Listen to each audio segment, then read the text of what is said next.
Berlatar di kota Tiruvanantapura, kisah akan berfokus pada 3 kelompok gangster yang sama-sama kuat. Di antaranya ada geng Madu, geng Giris, dan geng Latif, di mana ketiga kubu itu saling bersaing satu sama lain hingga menjadi musuh yang menjadi bebuyutan. Suatu hari ketika seorang pria dari salah satu anggota dari geng Madu yang bernama Raffi sedang berada di pasar seorang diri, tiba-tiba mendapat penyerangan dari kelompok musuh yang tiada lain adalah Giris, di mana kelompok Giris yang kali ini berhasil mengepung satu musuh langsung melakukan aksinya sehingga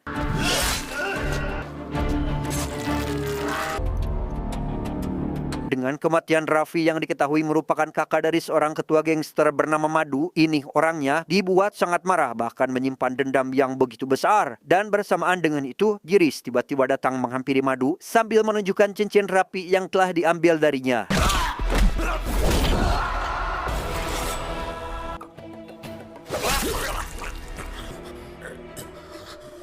Setelah berhasil menghabisi nyawa Giris, Madu yang akan hendak pulang pun langsung diberhentikan oleh tangan kanannya yaitu Jabar untuk mengambil kembali cincin Raffi dengan cara yang sama.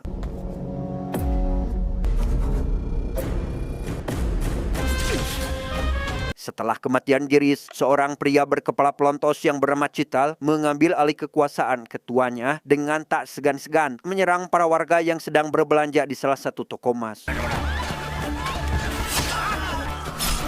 Untuk kemudian Cita CS dan Madu CS berkumpul di suatu tempat yang di sana salah satu anggota Cital menyuruh Madu untuk jangan sok berkuasa, apalagi jika tidak ingin ketua baru yaitu Cital menghabisi mereka karena untuk sekelas Ding Madu akan sangat mudah untuk dihabisi.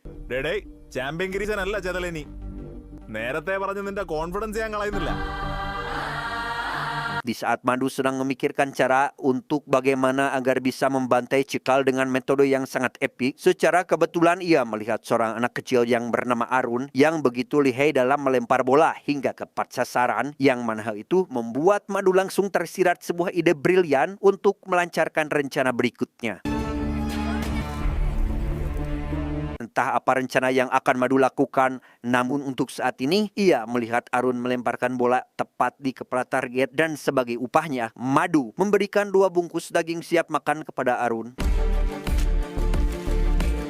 Selanjutnya Madu mendatangi tim kepolisian yang kemungkinan berada di pihaknya untuk memberikan beberapa bukti terkait kejahatan yang selama ini sering Cital perbuat. Hal itu ia lakukan demi bisa menangkap Cital dan menuntaskan rencananya. Quotation sir മാറാനായിരുന്നെങ്കിൽ മറന്നു കളയല്ലേ.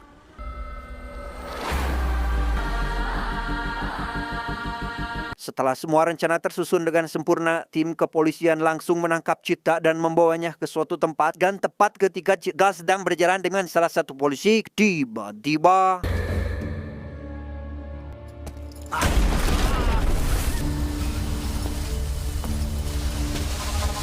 ya, Arun melemparkan bola yang rupanya telah dirakit dengan beberapa komponen bom oleh Madu. Arun yang terbilang masih anak kecil dan polos pun tentu saja akan sangat syok ketika melihat kejadian mengerikan terjadi tepat di hadapannya. Kejadian tragis juga dialami oleh geng Latif karena salah satu anggotanya harus berakhir dengan kematian yang mengenaskan tatkala anak buah Madu menyerangnya hingga tewas di depan seorang wanita bernama Binu yang tiada lain adalah adik korban sendiri.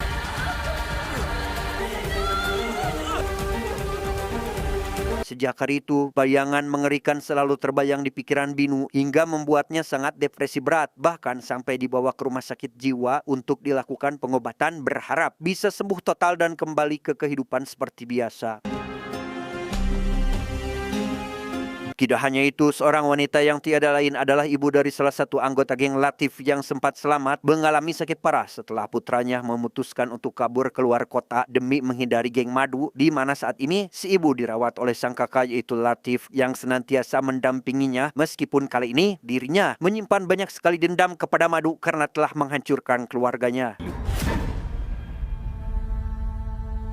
Beberapa tahun kemudian, Binu memulai kehidupan barunya dan sudah menikah dengan seorang pria bernama Anan. Saat ini, mereka berdua datang ke rumah sakit untuk memeriksa kondisi janin sekaligus memeriksa kesehatan mental Binu akibat trauma di masa lalu yang takutnya akan menghambat proses pertumbuhan janin. Then you decide. Sepulangnya dari rumah sakit, Anan dengan sang istri yang baru saja akan istirahat tiba-tiba dihampiri oleh Pak Polisi yang bernama Aru Manayagam, kita panggil saja Yagam, yang datang untuk mendata keluarga Anan karena perlu diketahui Anan dengan sang istri adalah perantau yang baru datang ke kota ini untuk bekerja. എത്ര നാളായി ഇവിടെ വന്നിട്ട്? സാർ ഒരു മാസം ആവുന്നേ ഉള്ളൂ. Pendataan dilakukan seperti biasa, dimulai dari nama dan lain sebagainya, hingga pada saat Binu menyebutkan nama lengkapnya, yaitu Binu Tivik Raman. Hal itu sontak membuat Pak Yagam terkejut dan teringat akan peristiwa mengenaskan yang terjadi beberapa tahun lalu yang menimpa keluarga bermarga Tivik Raman. അപ്പോ ബിജു ത്രിവിക്രമൻ ചേട്ടനായിരുന്നു. Sebelum Pak Yagam pulang, beliau berbisik kepada Anan terkait di mana Anan bisa bertemu dengan Binu, kapan menikah, apakah tahu latar belakang istrinya, yang mana hal itu membuat Anan kebingungan sehingga bertanya, memangnya ada apa dengan istriku? Dan untuk mengetahui asal-usul Binu yang sebenarnya, Pak Yagam mengajak Anan untuk bertemu kembali malam ini di kantornya. Anan yang begitu penasaran menghampiri Pak Yagam di tempat yang sudah dijanjikan tadi siang. Di sana Pak Yagam menceritakan jika dahulunya kota ini sangatlah mengerikan, di mana setiap polisi harus berpatroli ekstra karena para gangster akan berbuat ponar hingga menimbulkan sebuah masalah. Namun setelah beberapa tahun ke belakang, kota ini menjadi sangat tenang, bahkan kejahatan tak pernah terdengar lagi hingga sekarang. അത് പറഞ്ഞാ നീ താങ്ങുമെന്നാ എന്റെ സംശയം. Kemudian Pak Yagam menunjukkan sebuah buku undangan yang disebut dengan nama Kapa. Isi dari buku tersebut adalah nama-nama orang yang melakukan tindak kejahatan paling keji di India. Salah satu di antaranya adalah Binu Tivik Raman. Mendengar hal itu tentu membuat Anan sangat tidak percaya karena yang ia ketahui istrinya hanyalah seorang wanita lugu dan pendiam. Sir എന്താ പറഞ്ഞു? അവള് ഗുണ്ടാ ലിസ്റ്റില്. Karena masih penasaran dengan keaslian masa lalu Binu, Anan membayar Pak Yagam agar beliau bisa menjelaskan lebih rinci terkait masalah ini, yang kemudian Pak Yagam memberikan sebuah koran berisikan berita terkait kejahatan yang dilakukan oleh Binu selama ini. Namun yang jadi fokus utama pembahasan kali ini adalah semua berita dari selembar koran tersebut ditulis oleh seorang jurnalis yang sama, yaitu Latif, yang kini telah beralih profesi. ഈ കട്ടിങ്ങുകൾ മുഴുവൻ ഒരൊറ്റ പത്രത്തിൻ്റെയാണ്.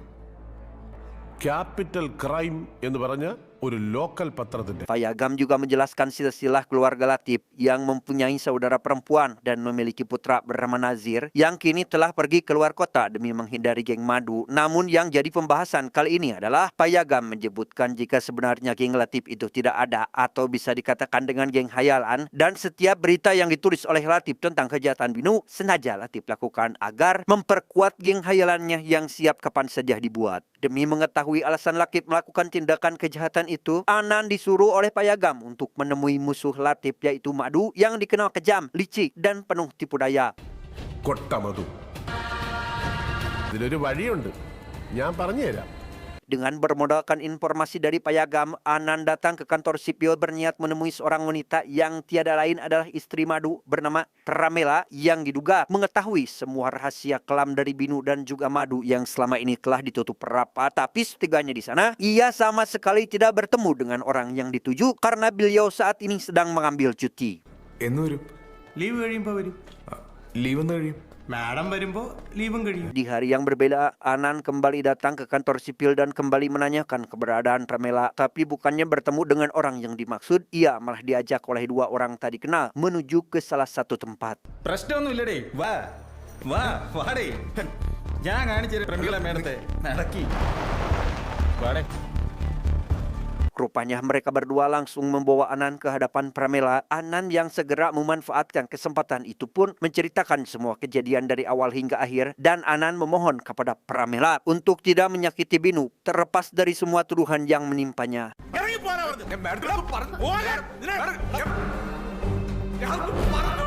Melihat respon Pramela yang begitu cuek tak menanggapi permasalahan ini, membuat Anan angkat kaki dari tempat tersebut, dan sesampainya di rumah, Anan memutuskan untuk mengantarkan Binu pulang ke kampung, sementara ia akan mengurus semuanya agar nama baik sang istri kembali pulih. കേട്ടിട് മഞ്ഞ്. ഓക്കെ. ശരി.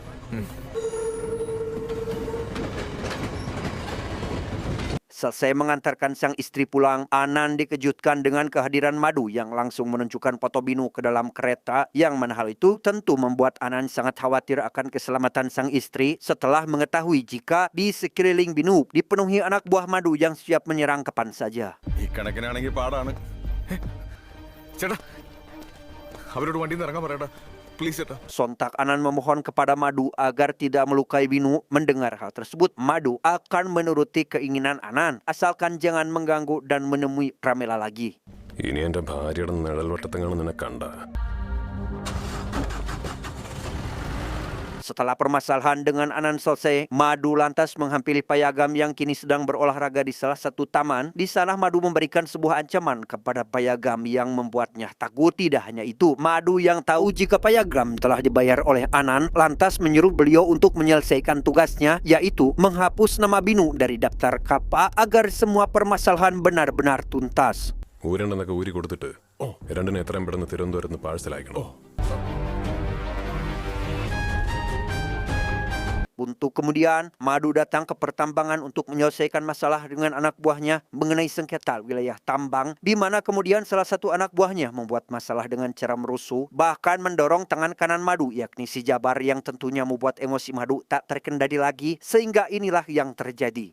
മധു നീ ബാങ്കിലോട്ട് ചെല്ല് യവന്മാരെ ഞങ്ങൾ നോക്കിക്കോളാം. Permasalahan tidak berhenti sampai di situ. Madu meminta kepada ayah dari si perusuh tadi yang bernama Samsul untuk segera menghampirinya, di mana beliau langsung meminta maaf atas kesalahan yang telah diperbuat oleh putranya tersebut.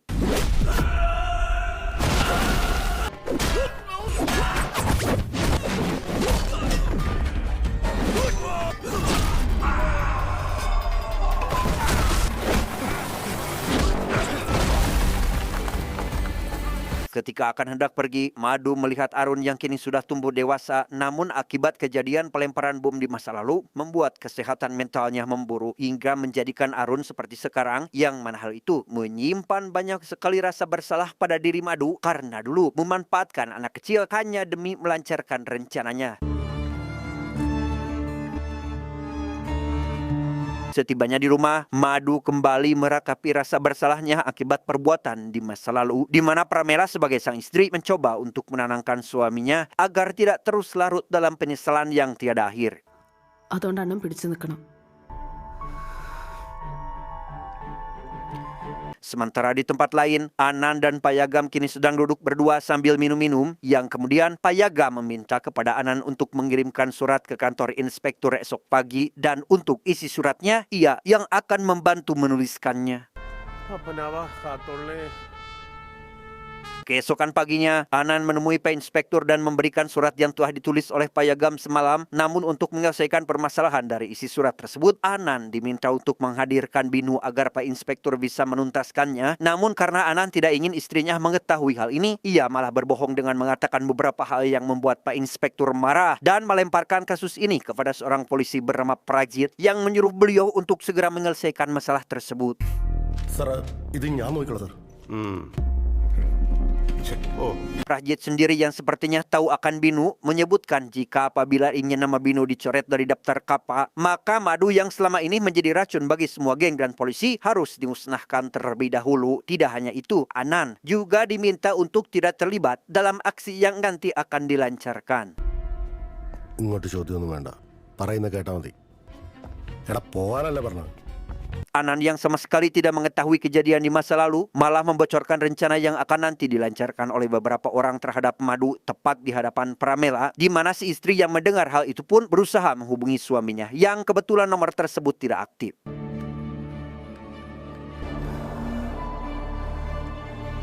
Madu sendiri saat ini terlihat sedang berada di kantor pemerintah untuk mengurusi pencalonannya nanti. Ia tampak lebih tenang dari sebelumnya, yang hal itu ia lakukan demi kelancaran pemilu yang akan dilaksanakan. വരട്ടാ. ശരി. Sepulangnya dari kantor pemerintahan, Madu yang biasanya dikawal ketat kini harus pulang sendirian dikarenakan anak buahnya sedang ada gangguan. Tanpa memperdulikan hal itu, Madu pun langsung pergi begitu saja, dan tepat saat ia berpapasan dengan sebuah truk, tiba-tiba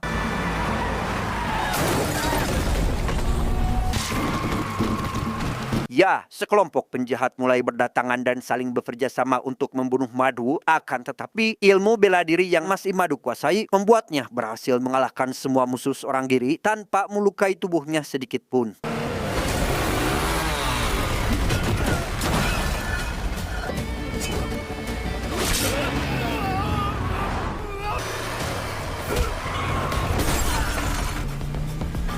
Mendengar kabar kentang Madu yang berhasil lolos, membuat Latif, Samsul, dan Prajit sangat marah karena mereka telah gagal menghabisi musuh bebuyutannya.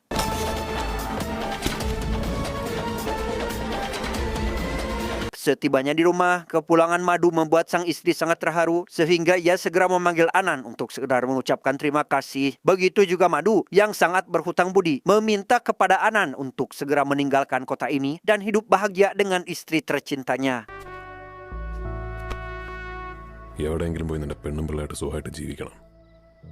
Tak lama setelah Anan pergi, Jabar dihubungi oleh seseorang terkait keberadaan Latif saat ini sehingga ia dan Madu langsung tancap gas menuju tempat yang dimaksud dan sesampainya di sana mereka berdua bertemu dengan Latif yang sedang mabuk berat. എന്റെ പടം അടക്കം നിന്റെ അന്ത്യപത്രത്തെ അച്ഛനെടുത്ത് വെറുതെ ആയിപ്പോയല്ലടാ.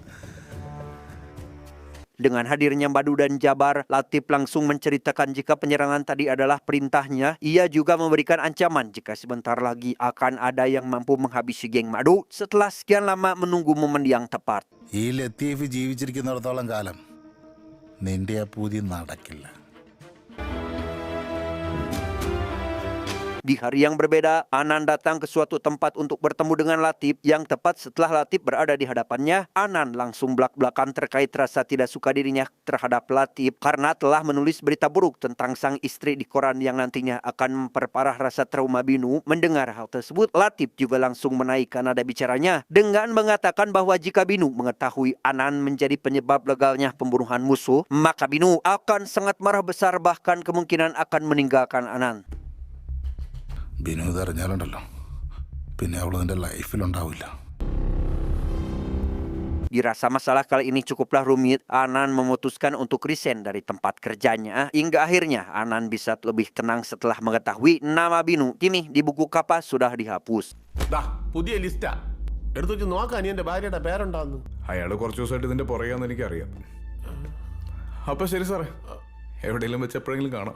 Setibanya Anan di kampung halaman, ia dan sang istri pun menjalani kehidupan yang tenang dan begitu bahagia, dan kebahagiaan itu bertambah ketika bayi mungil lahir dengan kondisi sehat walafiat. Di sisi lain, ketika Binu dan Anan mendapatkan kebahagiaan tiada tara, Latif justru mendapat kesedihan yang mendalam tatkala adik perempuannya telah meninggal dunia. 8 bulan kemudian, Anan dan Binu pun melakukan syukuran atas kelahiran anak pertamanya. Tak diduga, Binu diam-diam mengundang Latif ke acara mereka yang meskipun Latif dulu sempat menulis hal buruk tentang dirinya, Binu pun tetap menerimanya dengan baik. Selesai acara, Anan dan Latif pun duduk berdua di suatu ruangan. Di sana Latif meminta Anan untuk menceritakan masa lalu istrinya. Namun karena Anan tidak tertarik, Latif pun terpaksa harus menceritakan sesuatu yang akan membuat Anan penasaran.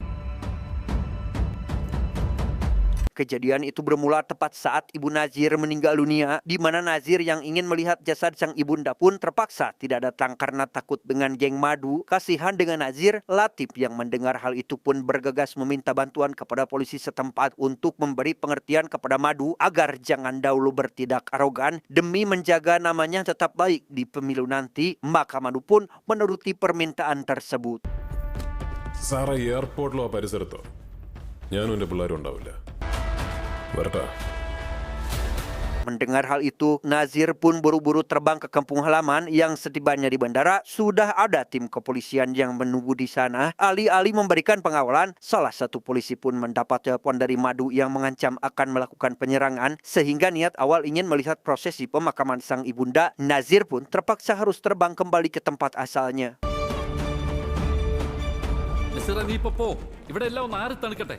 Alhasil, pemakaman pun berlangsung tanpa kehadiran Nazir. Mengetahui hal ini, Prajit dan Samsul pun berjanji akan segera menghabisi Madu malam ini juga dengan mengirimkan beberapa pembunuh bayaran yang paling ditakuti di negara India.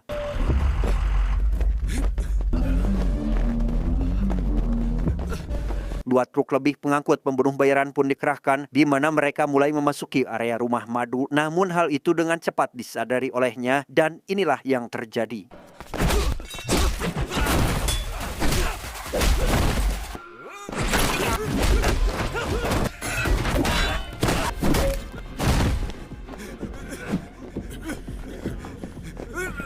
Selesai menghabisi semua musuh, Madu CS pun langsung mendatangi setiap rumah yang diduga dalam dari rencana pembunuhan ini. Hingga tepat ketika semua musuh dihabisi, Madu menyisakan 1 orang yaitu Latif karena tak ingin memperparah reputasinya sebagai calon anggota dewan. അതുകൊണ്ട് ഈ ഇലക്ഷൻ കഴിയുന്നവരെ നിനക്ക് ഒന്നും പറ്റാതെ നോക്കേണ്ടത് എന്റെ ചുമതലയാണ്.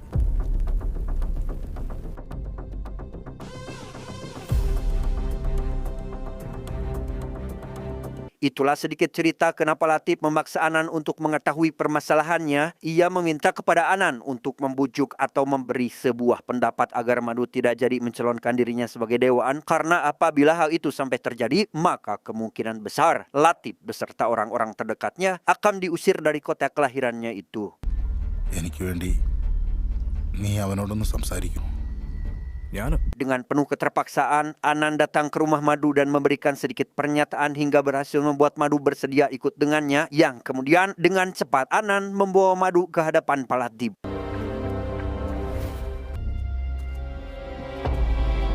Latheef Dua musuh bebuyutan pun akhirnya kembali bertemu. Mereka berdua pun saling memberikan ancaman satu sama lain. Dan tepat saat Madu sedang membalikkan badan, ia melihat Arun sudah berada di hadapannya, memegang sebuah bola kasti dengan posisi yang sama persis seperti beberapa tahun lalu dan...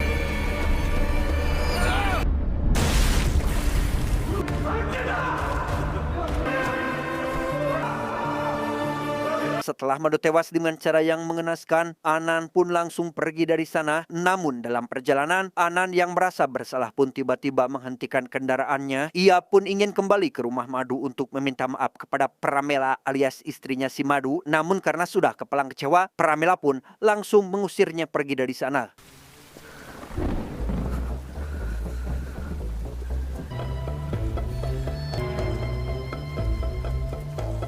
Di hari yang berbeda, Pramela pun didatangi oleh Samsul yang ingin menanyakan terkait masalah tanah tanpa sadar jika Samsul ikut terlibat dalam pembunuhan yang menewaskan Madu suaminya.